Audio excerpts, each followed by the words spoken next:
Hayatta heç zaman bunu unutmamaya çalışın. Hər kəsin özünə aid yolu, özünə aid missiyası və özünə aid bir ə, temperamenti var. Ümumiyyətlə, sosial mediada çox görürəm ki, insanlar müqayisəyə girir və özünü həqiqətən çox dəyərsizləşdirir, özünü çox aşağı görür. Amma gəlin sizə bir misal üzərindən bunu bir izah edeyim.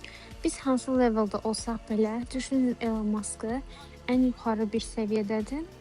Amma onun da bir istəyi var, o da hələ doymayıbdır. Çünki insan artıq istəməsə, hədəfi olmasa, o artıq ölər. Biz hansı leveldəyiksə, bizim levelimizdə olmaq üçün hər şeyini vermək istəyən insanlar da var. Bizim levelimizə baxıb, yəni də belə necə yaşaya bilirsən, yəni belə deyən insanlar da var. Yəni sizin yaşamışlığınızdan, yaşadığınız o sınaqları verən ikinci bir insan yoxdur. Hətta fikirləşin, hansı ki ailədə 2 nəfər olur, 2 əkiz, 2 qız olur.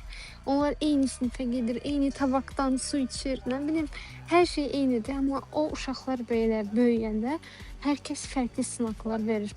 Hər kəsə görə hadisələrə baxış açısı fərqli olur. Hətta soruşsanız, onun ikisinə görə tamam fərqlidir.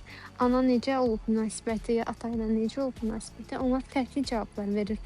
Niyə? Çünki insan fərqlidir, insanların hissləri fərqlidir, insanların sınaqları fərqlidir.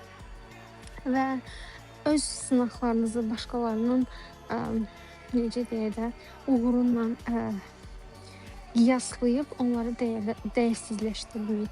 Hər kəsin özünə görə bir yolu, özünə görə bir yaşamışlığı və özünə aid bir missiyası var.